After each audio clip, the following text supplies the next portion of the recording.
Hey, what's going on, guys? It's Brainbean here again, back with another CES video for you. Now, if you clicked on this video, you obviously know why you're here. We're going to be talking about everything that I saw at the Razer booth. So with that, let's talk about it.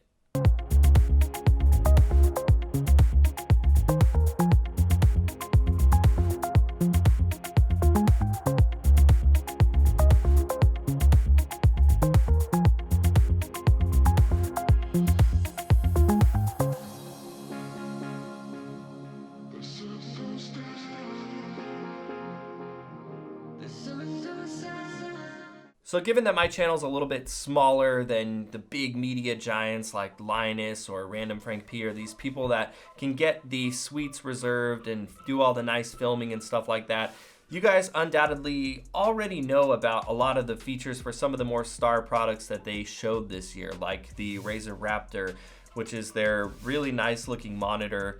And admittedly, I didn't really want to cover that too much because I know if you have been following some of their stuff, you probably already know everything there is to know about it. I will tell you that in person, it's as beautiful as it looks on camera. I love the thin bezels, and the cable management particularly is by far my favorite aspect of the monitor.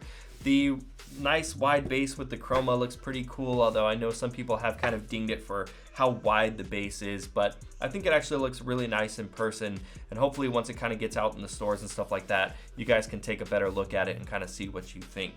But I want to move on from that a little bit and talk about a couple of the things that I really liked at the Razer booth that I found particularly impressive.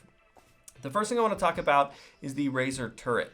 Now, the Turret is a kind of small, compact keyboard and mouse combination that is designed for playing games on the couch.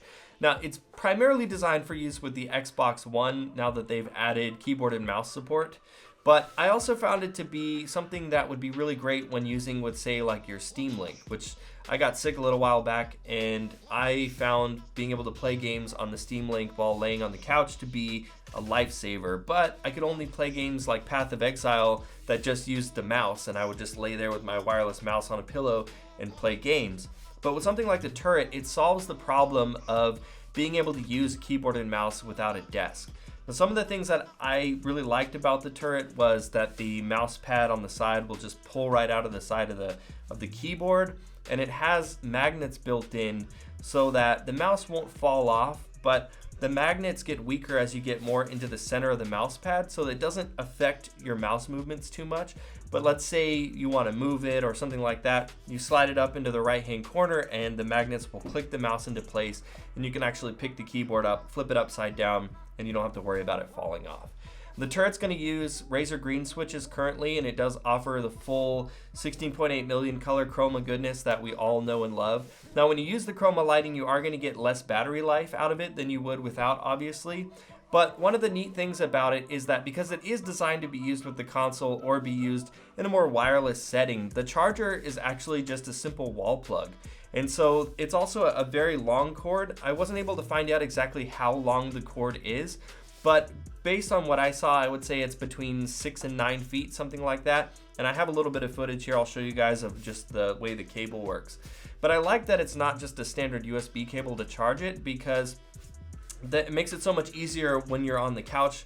You don't need to plug it into a system or something like that. You can just slap it into an outlet right next to you and keep on playing.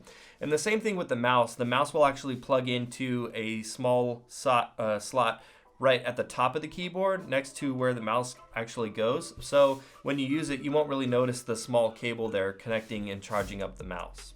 Now, the Razer Turret is going to be kind of expensive because it does come with the 10 keyless mechanical keyboard and the mouse all in one package. Now, from what I've been able to tell, it's going to be about 260 bucks. So it is kind of pricey, but when you consider that it is basically the Mamba wireless mouse with like the Black Widow Elite, essentially, with the built-in mouse pad and for everything that it is, I think it's not too terrible of a price. And especially for somebody that does play on Xbox One, if you want a significant advantage over people on the games that are supported, and games like Fortnite are coming down the pipe, and so if you want to have I feel like a keyboard and mouse is a very significant advantage there, then it might be something that's worth picking up. Chroma Room, which was a huge feature of all the different brands that have sort of come together with Razer and embraced Synapse as their ecosystem incorporates into that, so that all of your lights in your PC in your room can work together. So just some examples, we had Philips Hue lights, Ducky, thermal take, so all the fans, coolers, MSI, the motherboards, everything from nanoleaf panels, all that stuff synced together, working flawlessly. And I think this is a really great thing to see companies sort of adopting that software, because it really benefits the consumers, because we want to have all of our products working together in sync. And when you're playing something like Overwatch or Doom and only like half of your stuff changes, but say like your motherboard and your RAM just stay whatever color you had it before, it definitely makes the experience a little bit less cool. And so seeing all of this stuff work flawlessly together was a really awesome experience. And I'm really excited to see kind of how all this stuff plays out. I mean, Synapse is a giant and it's only growing, so seeing all the other stuff that's going to be incorporated in the future is pretty neat. In terms of fun though, the coolest thing that I saw at the Razer booth was their Hypersense demo that they have. Now, if you guys are familiar with the Razer Nari Ultimate headset, those are the ones that have all the vibration and the spatial audio which triggers where the vibrations are. They've flushed this concept out now into a full suite of peripherals that still utilizes that spatial audio. So what they had for us in the demo was a mouse pad, the mouse itself, the chair, and the Nari Ultimate headset. And the best part about the way this all works is that all these different components now have the rumble feature integrated into them. And what triggers the rumbles is all just audio cues from the game that you're playing. So the best part about it is that none of these games have to go through and code how they want all this stuff to work. So you don't have to download like extra plugins for each game or anything like that. You can just load up whatever game you want and the spatial audio will take care of the rest. Now, the demo that they had set up was playing as Pharah in Overwatch. And so if you're just running around, you would feel the vibrations of each footstep in the mouse pad on the left side. And when you shot the rockets out of the cannon, you would feel the kickback from that rocket in your right hand, because obviously that's where it is in orientation to the camera. And then when you use the rocket jet boost, you'd actually feel the seat rumble. And when you marry all of these things together and playing with it, it was a pretty awesome experience. My wife and I couldn't wipe the smiles off our faces while we were using it, because it was just such a neat thing. I kind of liken it to when Nintendo 64 introduced the Rumble Pack and you were playing and you were getting that feedback. And now having that sort of vibration feedback in any game on any system is now something that we just expect. And so seeing Razer sort of introduce that tech into the PC space is something that we're not really used to having. And I think if this catches on, it could very much kind of go that same way where we look back in 10 years and wonder why we never had the rumble feature with anything that we ever used before. So it will definitely be cool. Right now, there's really no set products that are going to be launched or anything like that. This is all sort of just proof of concept right now. But just based on what I saw, I think the concept has definitely been proved, and it's proved to be pretty damn awesome. So it'll be cool to see when they finally launch, and I'm hoping that if they do make that chair a reality, that they do integrate some RGB into that chair as well.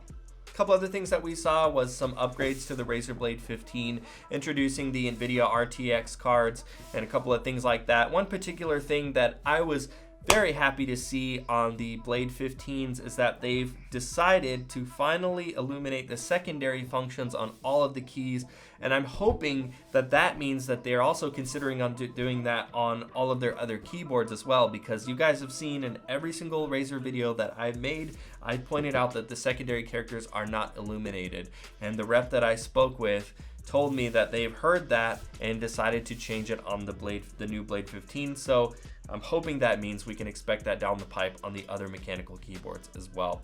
And lastly, we had the Tomahawk case. Now, you guys have probably seen this one as well, and sort of similar to the monitor you know, I think this has been covered in great detail by a lot of hardware channels and things like that that focus on builds.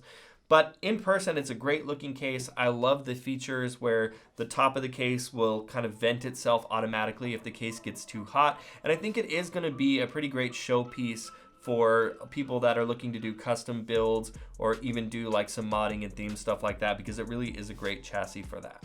Well, that's it for everything that I saw at the Razer booth, guys. They had a lot of really great stuff to show, and that just means that there's going to be a lot of really great stuff from them that I'll be able to review for you here on the channel a little bit later on in the year. Let me know down in the comments below what's the favorite thing that you guys saw from them this year. And of course, if you enjoyed this video, you can give this video a like to show your support. If you're new here, I'd love to see you subscribe, as I've got a lot more videos like this coming for you in the near future. And as always, guys, thanks so much for watching, and I will see you in the next one.